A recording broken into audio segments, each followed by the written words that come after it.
tema hoje é Vivendo no Tempo Certo. Eu quero conversar com você sobre o tempo, sobre o fato de viver no tempo certo. Porque muitas vezes a gente se pergunta o que é que está acontecendo com a nossa vida, o que é que está acontecendo com o nosso Brasil, o que é que está acontecendo com a nossa sociedade. Será que eu estou vivendo no tempo certo? Será que Deus me plantou na era correta? Será que eu estou vivendo no país que eu deveria viver? Será que eu estou vivendo no estado que eu deveria viver? Será que eu estou vivendo na cidade que eu deveria viver? Falar de tempo certo é muito mais de falar do que de um horário. É falar de uma estação. É falar de um momento oportuno. Falar de tempo certo é muito mais do que hora exata. É falar de você adentrar o plano de Deus para a minha vida e para a sua vida. E Eclesiastes capítulo 3, a partir do verso 1, diz o seguinte: para todas as ocorrências ou realizações há um tempo certo. Existe sempre um tempo apropriado para todo o propósito debaixo do céu. Há o tempo de nascer e o tempo de morrer. Tempo de plantar e o tempo de colher o que se plantou. Tempo de matar e tempo de curar. Tempo de derrubar e tempo de edificar. Tempo de chorar e tempo de rir. Tempo de lamentar e tempo de dançar. Tempo de atirar pedras e tempo de guardar as pedras. Tempo de abraçar e tempo de se apartar do abraço. Tempo de buscar e tempo de desistir de buscar. Tempo de conservar e tempo de jogar fora. Tempo de rasgar e tempo de costurar. Tempo de ficar quieto e tempo de se expressar o que sente. Tempo de amar e tempo de odiar. Tempo de lutar e tempo de estabelecer a paz. 9. Que proveito o trabalhador, ou em outras versões, o sofredor, tira de sua fadiga ou do seu trabalho diário? 10. Observa a tarefa que Deus deu aos seres humanos, para que dela se ocupem. Verso 11. Ele fez tudo apropriado a seu tempo. Também colocou no coração do homem o desejo profundo pela eternidade. Contudo, o ser humano não consegue perceber completamente o que Deus realizou. Pai, essa é a tua palavra, Senhor. E nós oramos, ó Deus, para que tu possas trazer um entendimento profundo no espírito de cada ouvinte aqui hoje. Senhor, nós oramos pela ativação da tua palavra de tal forma, a ponto de provocar uma transformação no interior de cada um aqui presente. Senhor, nós oramos pelo teu favor nessa noite, que o inimigo não roube essa palavra do coração de cada um deles, e que em nome de Jesus, com cautela, frieza, com ousadia e intrepidez, tu possas me usar para comunicar aquilo que o Senhor já estabeleceu no meu interior, Pai. Em nome de Jesus, amém.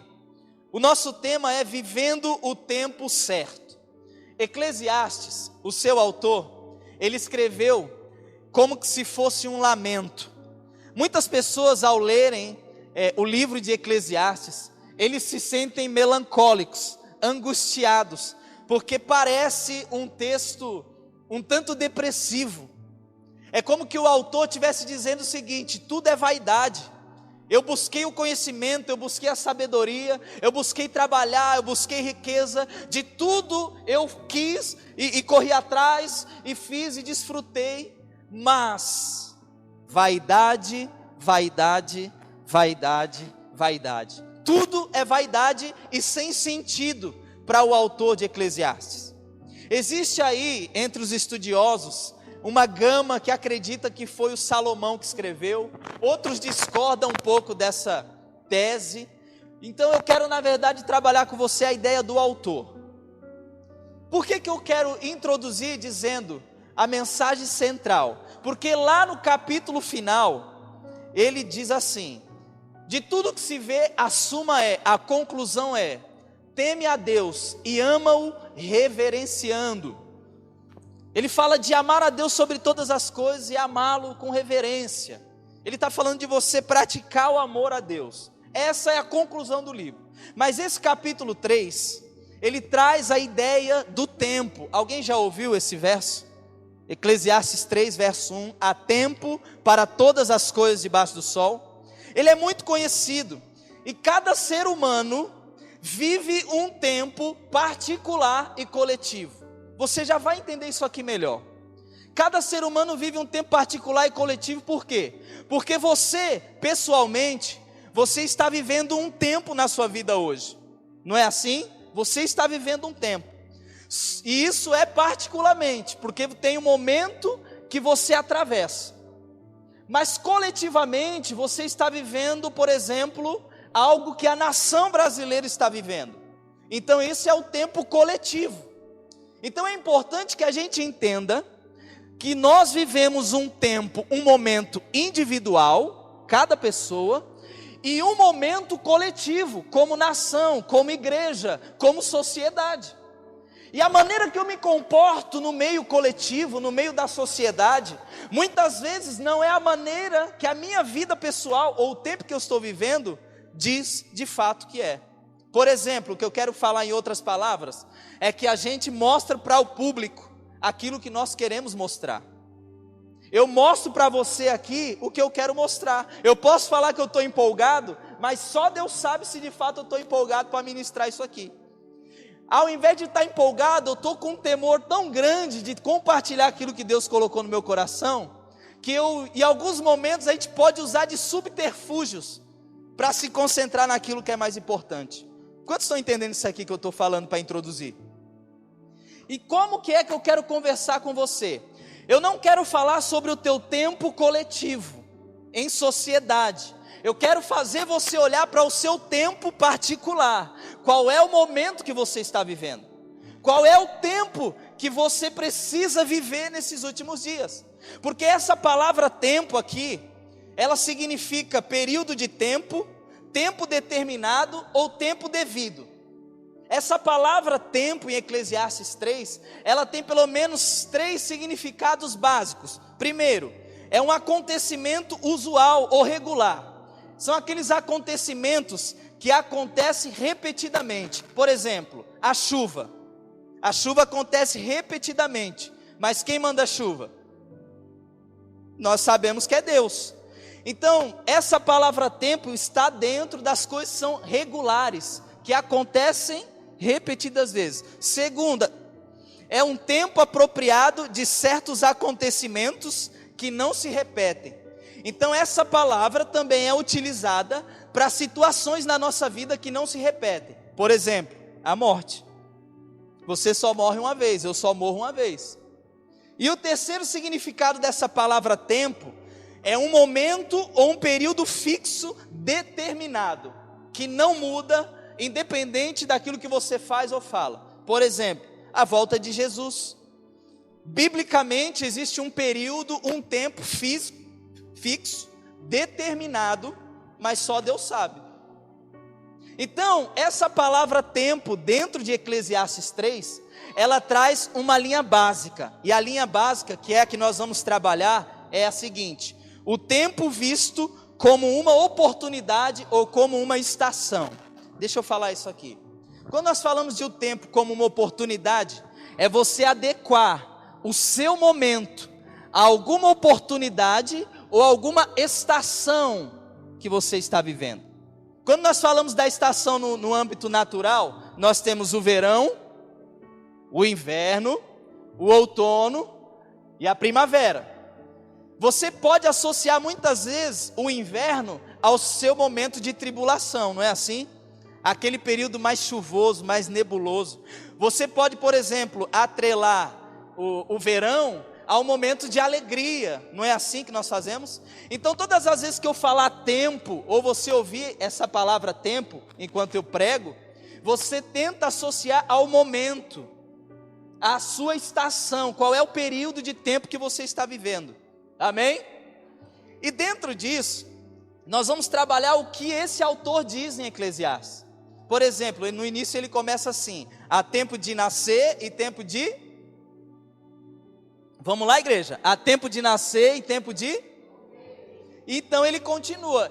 E são esses tempos entre aspas, que nós vamos observar nessa noite. Mas antes de entrar, eu preciso finalizar minha introdução. Veja, o texto diz assim: tudo há um tempo para tudo, no verso 1. E quando essa palavra tudo, ela é transliterada, traduzida para o nosso português, sabe o que ela significa? Tudo. Tudo é tudo. Há um tempo determinado para tudo. E a primeira aplicação que eu quero fazer na minha vida e na sua é a seguinte: calma, não tenha pressa. Aquilo que precisa acontecer na tua vida vai acontecer. Há um tempo pré-estabelecido para tudo. Existe um tempo para todos os momentos. Calma. Sabe por que às vezes eu fico um tanto irritado com algumas coisas da sociedade? E porque eu vivo muitas vezes também as minhas crises? É porque geralmente eu quero ultrapassar o tempo. Muitas vezes a gente não quer esperar o tempo onde todas as coisas vão acontecer. Então, antes de nós desenvolvermos aquilo que de fato é cada momento, é importante que você tenha isso como base. Nada na sua vida acontecerá fora do tempo. Tudo aquilo que Deus um dia prometeu para você não ocorre fora do tempo. Aquilo que um dia Deus falou a você só vai acontecer no tempo pré-estabelecido por Ele. Uma música diz que toda promessa passa pelo teste do tempo. Não tem como Deus prometer para José: você vai governar, e dar o governo para ele sem a maturidade, sem a sabedoria que ele adquiriu na prisão, no buraco, sendo escravo. Então o fato é que Deus muitas vezes promete coisas para mim e para você. Deus fala que vai fazer algumas coisas na nossa vida. Nós queremos já viver aquilo imediatamente, sem maturidade, sem preparo para tudo aquilo que um dia Deus falou. Vamos lá então para tudo aquilo que nós precisamos desenvolver hoje. A minha pretensão é abordar de forma prática cada um desses tempos aqui. E nós vamos falar pelo menos de 7 momentos que o texto diz. E os próximos 7 eu vou falar semana que vem. Por isso eu precisei separar em 2 partes. Deixa eu falar algo para você. Quando você morre, ou quando alguém da sua família morre, como é que você se sente? Como? Triste. Você já viu alguém perdendo um ente muito querido? Eu estou falando de alguém que é querido. E essa pessoa sai soltando fogos. Uhul! Glória! Aleluia! Meu pai morreu! Minha mãe se foi! Alguém já viu uma pessoa assim? Não, por quê? Porque isso não faz parte do momento da morte daquela pessoa que é querida. O que eu quero que você entenda nessa noite é que viver o tempo certo é você passar pela estação que você precisa passar. Se alguém da sua família morre, você viver o tempo certo é viver o tempo do luto, é chorar. É nem que você separe um mês para você se entristecer e prantear, mas você precisa viver o tempo certo. Então não faz sentido um ente querido seu morrer e você ficar feliz. Por quê? Porque se você fica feliz, você não está vivendo o tempo certo, aquela estação. Aquele momento é um momento de dor, aquele momento é um momento de tristeza, aquele momento é um momento de choro. Então você tem que chorar. Se você não chora, se você não se entristece, tem alguma coisa errada. Faz sentido isso aqui, gente? Então quando eu falo de viver o tempo certo, não é você querer ser inabalável, é você inclusive viver o tempo que você precisa sofrer. Há tempo para nascer e tempo para morrer. É comum a gente dizer o seguinte: as pessoas nascem e as pessoas nascem e as pessoas... Por quê? Porque isso é um período cíclico. É um tempo onde todo ser humano passará. Todos aqueles que estão vivos é porque nasceu. E aqueles que estão mortos é porque... Isso aqui é lógica, mas sabe por que muitas vezes a gente tem dificuldade de aceitar essas questões? Porque nós não vivemos o tempo certo.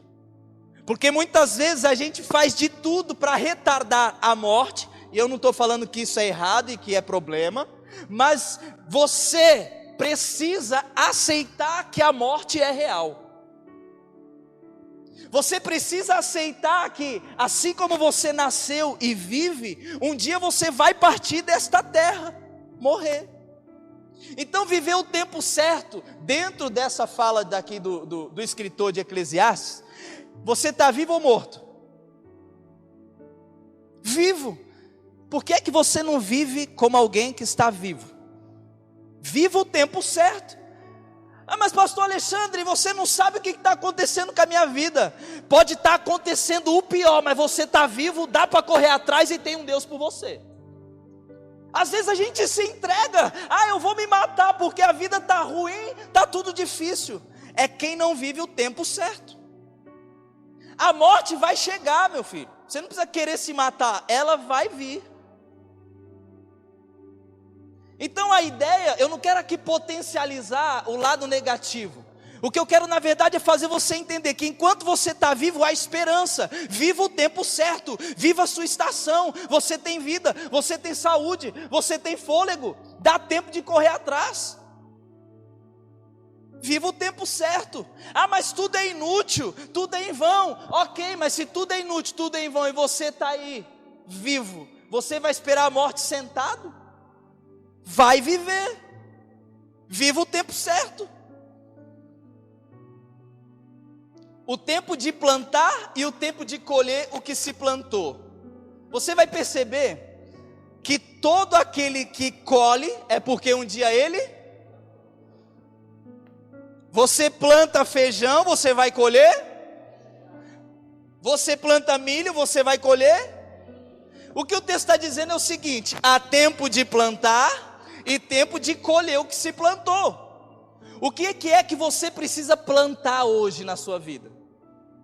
Aqui o texto ele está falando de um contexto onde as pessoas viviam disso. E nós até podemos falar sobre isso, mas vamos contextualizar para o nosso dia.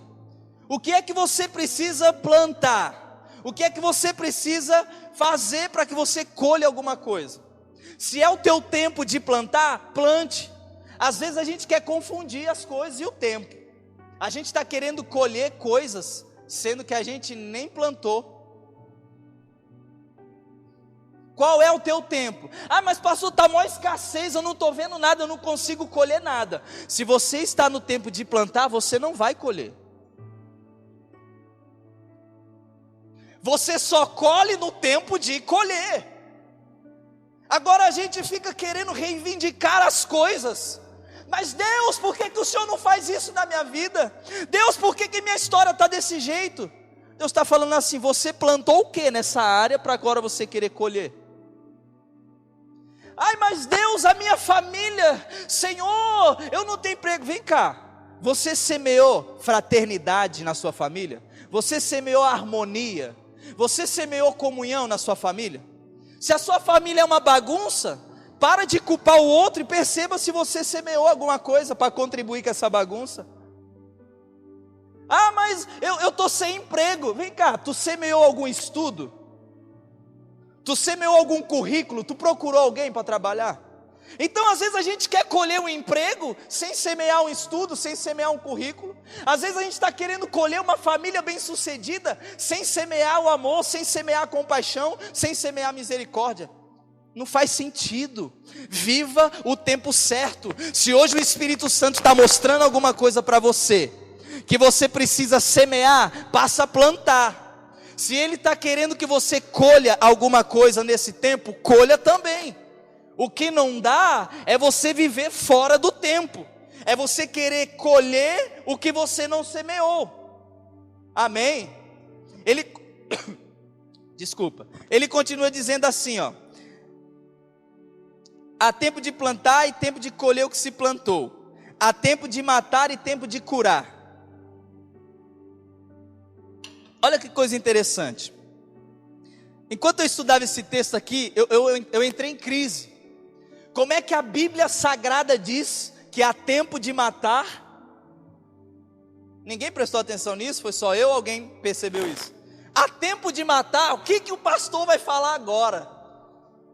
Há tempo de matar e tempo de curar. Presta atenção. O escritor de Eclesiastes, naquele contexto, eles viviam um contexto de guerra. Por exemplo, as cidades, elas eram cercadas por muralhas, porque era a forma daquela cidade se defender dos povos inimigos. Existia uma sina entre os povos de conquista, de construir império. Então o rei que conquistasse mais cidades, ele era o que predominava na região. Então cada cidade, para não ser atacada, para não ser furtada, para não ser dominada, construía um muro, colocava os guardas, e todo o exército que viesse querer tomar, o que eles faziam? Metia bala. Era flecha, bala, né? Estou falando no meu linguajar, no nosso linguajar. Era flecha, era pau, era lança. Os caras iam para cima. Era pedra. Por quê? Porque eles queriam proteger a cidade deles. Então, naquele contexto em que o autor escreve Eclesiastes, quando ele diz assim, ó, há tempo de matar, ele está querendo dizer o seguinte: existem momentos que a guerra se faz necessário. Por quê? Porque existe a autodefesa. Porque existem momentos onde você precisa zelar por aquilo que você conquistou, ou aquilo que Deus te deu. Escuta isso aqui que eu vou falar, que é muito importante. Essa palavra matar, ela variavelmente pode também significar destruir. Então não tem para onde a gente correr. A Bíblia está dizendo, há tempo de matar. A gente precisa entender então o que o autor está querendo dizer. Se a palavra, na forma mais leve, é destruir, em alguns momentos significa dizer que existe tempo para destruir. Agora vamos tentar observar isso aqui, por mais difícil que seja. Quando ele escreveu, existia o contexto de guerra. As guerras naquela época era a forma onde demonstrava poder. Então existia muitas vezes uma matança legítima. Por exemplo, Davi acariciou Golias.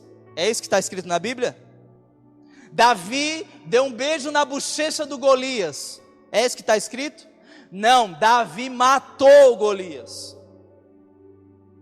Mas como que Deus permite um ser humano matar o outro? Essa é a grande questão. O problema do mal, ele alcança a humanidade de tal ponto que nos faz ter dificuldade de compreender as leis espirituais que Deus estabeleceu. Naquele contexto, quando Davi mata o Golias, é porque Deus tinha um povo de Israel, e existia um Golias, que era um filisteu, afrontando o povo de Deus.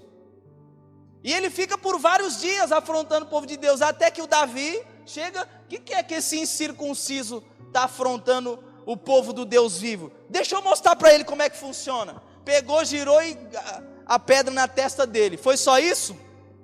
Quando o gigante cai, a Bíblia diz que o Davi pega a faca dele, põe o pé e arranca a cabeça do Golias. Por quê? Porque há tempo de matar. Naquele contexto as guerras eram legítimas. As mortes, essas matanças em algum momento eram legítimas. Agora vamos trazer para o nosso contexto, para o nosso dia. Viver o nosso tempo muitas vezes implica numa oportunidade de matar. Quantos aqui são casados? Deixa eu ver, casados. Quantos aqui têm filhos? Filhos. Vamos lá. Você é inteligente, você vai entender isso aqui. Você está lá na sua casa, você, sua esposa e seu filho, e aí daqui um pouco, tá de madrugada, você escuta um barulho, alguém entrando no seu quintal, na sua casa. Você olha pela janela e você consegue ver um cara com um revólver. O cara entrou na sua casa para assaltar a sua casa. E aí o outro pula também, o comparsa dele, tem 2 caras no teu quintal. Tá tua esposa, teus filhos, tudo dentro da tua casa. E eles começam a falar com o outro, ó, quando a gente entrar, pega, mata e rouba tudo. Você ouviu. Eles estão vindo para fazer o que tem que fazer. Você, como você é muito crente, como você é muito espiritual, sabe o que você vai fazer? Você abre a porta, Senhor bandido, por favor, mate-me, mate a minha esposa, está aqui os meus filhinhos, mate-os também. É isso que você vai fazer, não é? Porque você é muito crente. É isso? Ah, tem um bandido lá, eu pego a minha. Pá, pá, pá, pá, Se escandalizaram? Ah, eu não tenho arma não, cadê a primeira faca? Vai matar minha... Vai? É ruim, né? Ouvir isso aqui, né? Você faria o quê? Então, na verdade, a gente precisa parar de ser hipócrita, parar de ser menino, mentiroso, porque ninguém quer ver a sua família morrer. Essa é a realidade. O que a gente precisa entender, agora eu quero melhorar o meu jeito de falar isso aqui, é que nós não vamos sair por aí procurando quem matar, não é isso que a Bíblia diz.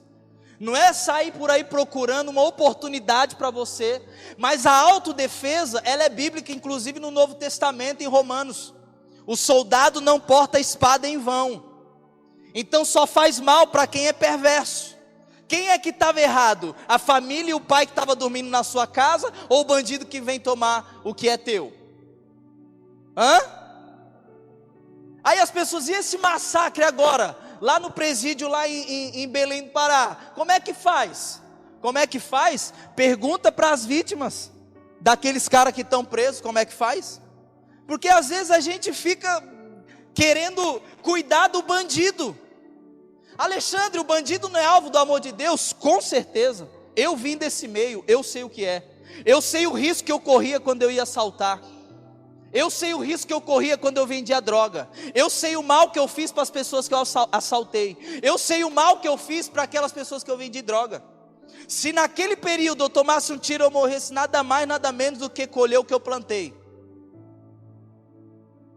Então o texto diz assim, vamos voltar para cá. Há tempo de matar e tempo de...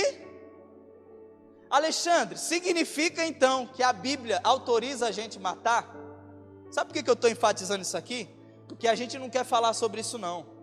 A Bíblia diz que os homicidas não herdarão o reino dos céus. Não é verdade? Quem mata não é um homicida? Sim ou não? Não.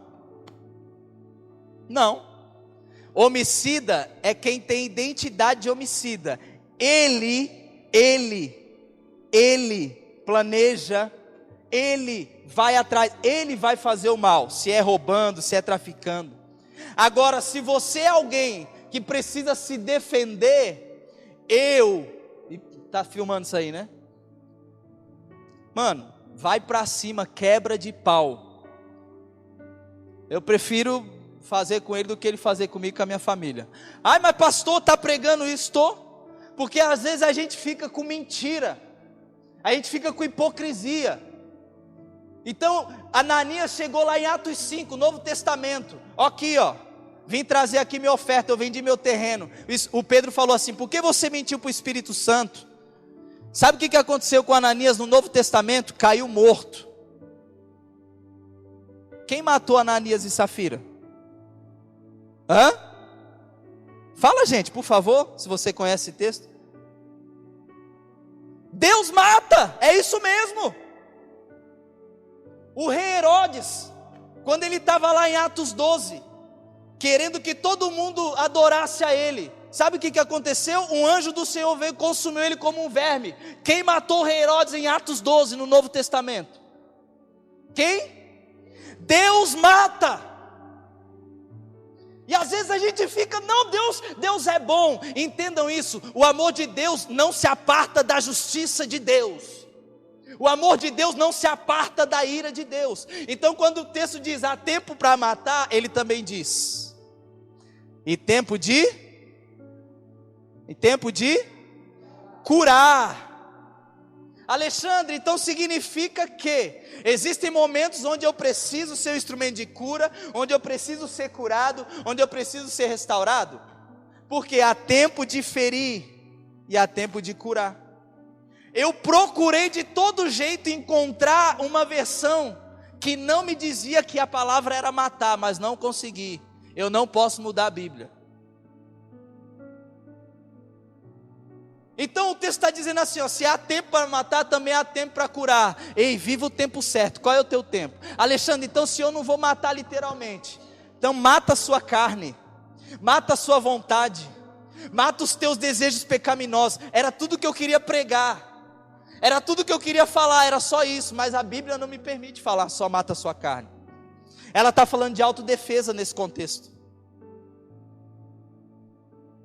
Mata esse desejo pecaminoso. Há tempo para cura, há tempo para restauração. Viva o tempo certo. Qual é o teu tempo? Você precisa de cura, então seja curado. Você precisa ser um instrumento para curar outras pessoas, então seja usado para curar outras pessoas. O importante é que a gente viva o nosso tempo. A gente não pode querer fugir do ciclo, da estação que nós precisamos passar. O que não dá é para a gente querer ficar arrumando atalhos para não viver o que precisa viver. O problema do mal está aí. Muitos se levantam, eu vou explicar o mal. O mal é ruim e não tem para onde correr. Todo mundo vai passar pelo dia bom e vai passar pelo dia mal. Todos, sem exceção. Algum amém?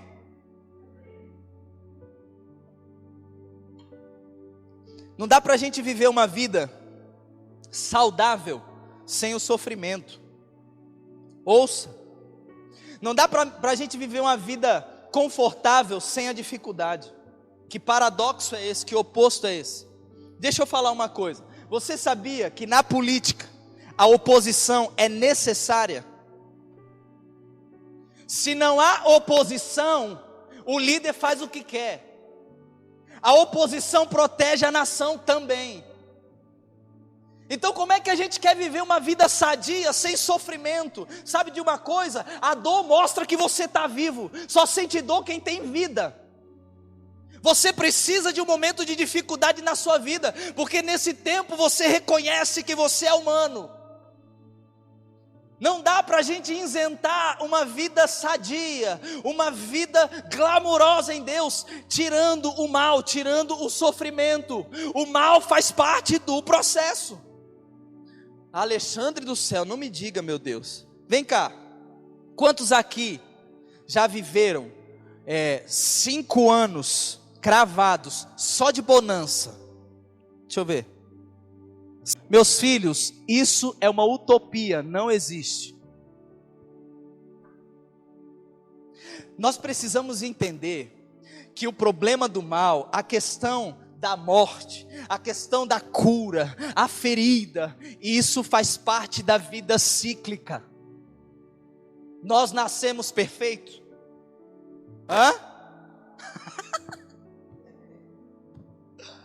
Vocês estão muito crente. A gente pode falar, eu nasci perfeito, mas nós não nascemos perfeito. Tem muitas pessoas que não nascem nem no corpo perfeito. Então nós já nascemos em pecado, nós já nascemos afetados, nós nascemos desconfigurados. Então como é que a gente quer reivindicar uma vida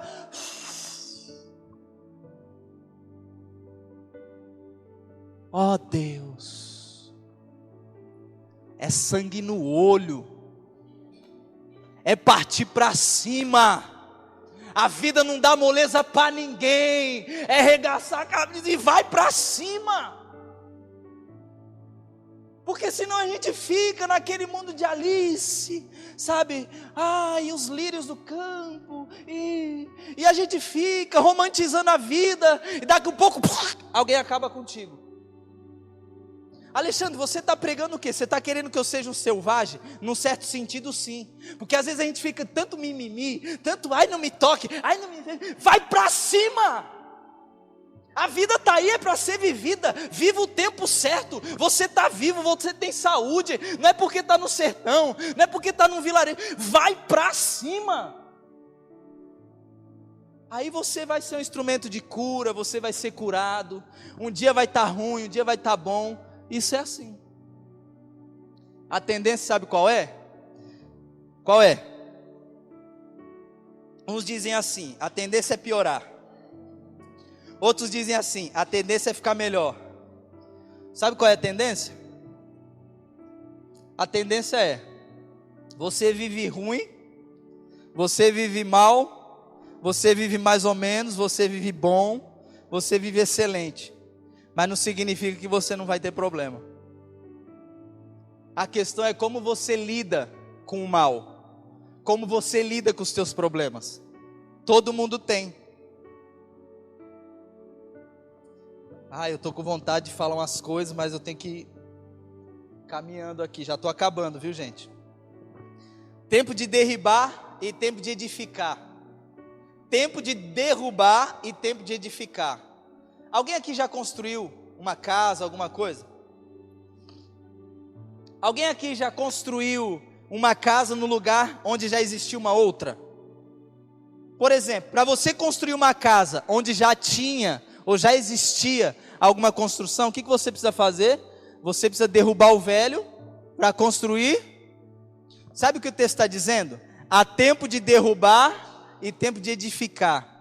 O que é que você precisa derrubar na sua vida para que você comece a edificar outras coisas? Sabe o que acontece?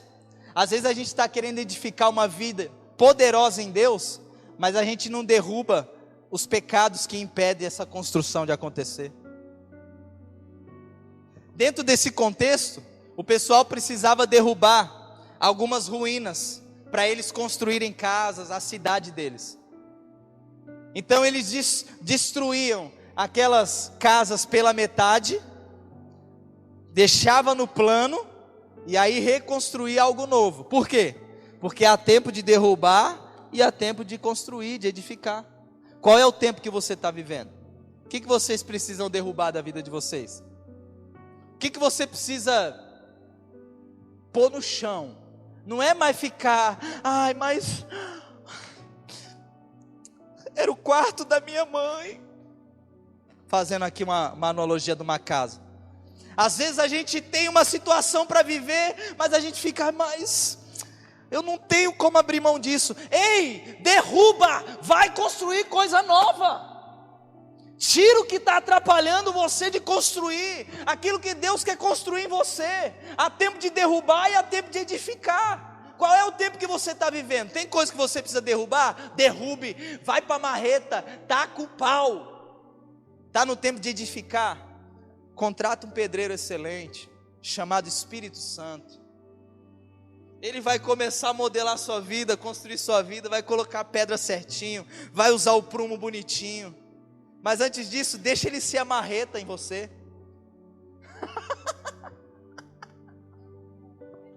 A gente quer Espírito Santo, vem, me constrói.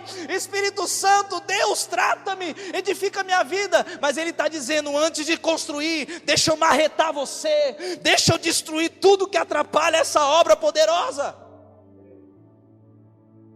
Deixa a marreta do céu vir sobre a sua vida e sobre a minha. Quebra tudo e refaz, mas faz alguém que preste. Há tempo de chorar e tempo de rir. O sofrimento chega, o problema vem, mas deixa eu te falar uma coisa. O sofrimento, a tristeza também muitas vezes é permissão de Deus na minha vida e na sua vida. Como eu disse, a dor só é dor em quem está vivo, morto não sente dor. A dor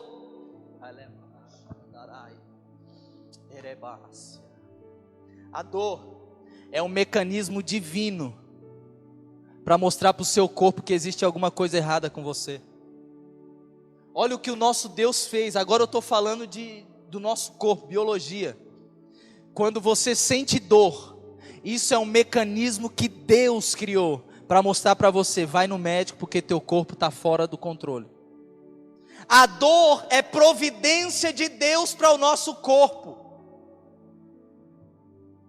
E muitas vezes a gente está querendo viver sem chorar, a gente está querendo viver só rindo, só alegria.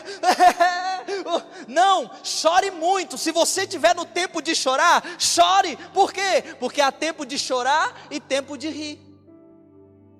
Há tempo de se entristecer. Alexandre, você está dizendo que é legítimo. Ei, eu vou dar a dica, o que eu faço de vez em quando. Quando eu percebo que eu não estou bem, eu me tranco, eu não quero conversa com ninguém, eu choro até umas horas e depois eu saio que nem homem de dentro do quarto.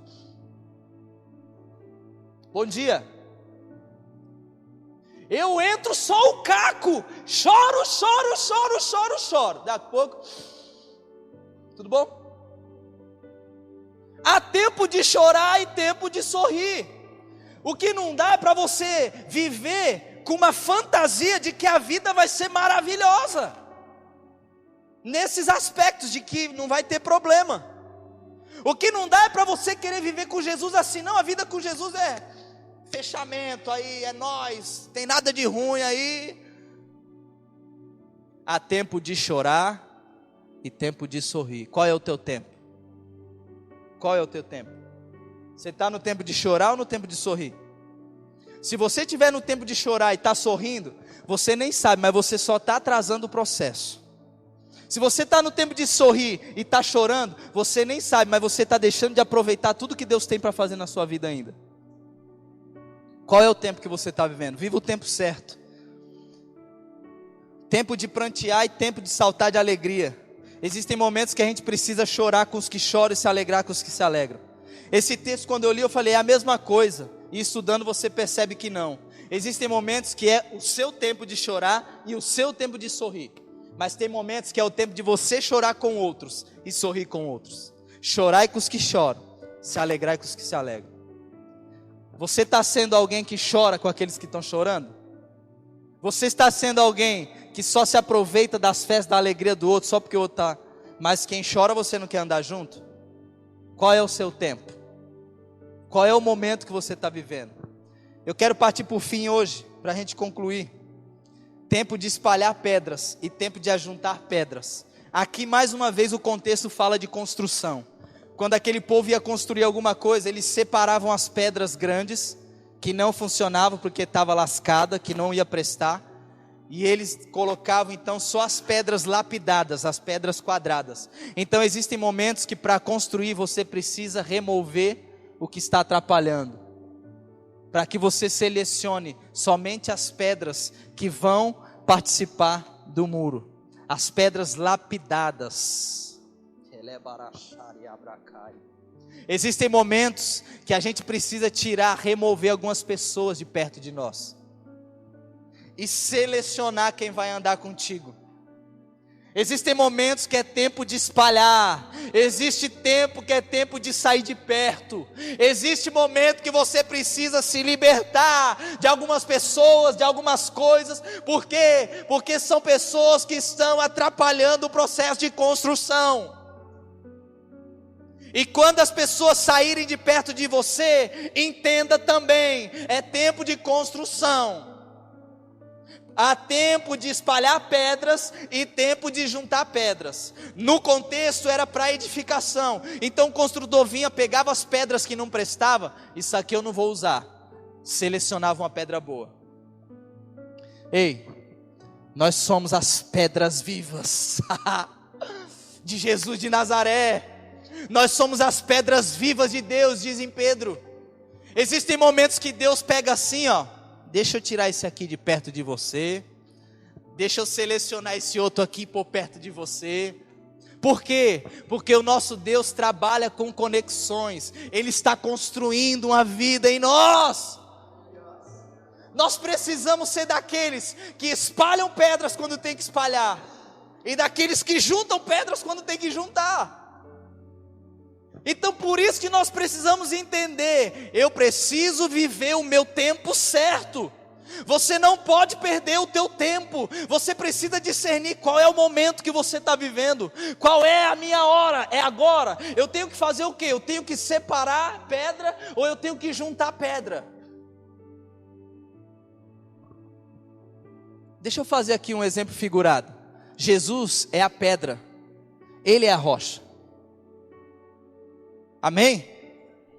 Existem momentos que a gente precisa de uma pedra fundamental. A gente precisa construir a nossa vida em cima da pedra fundamental.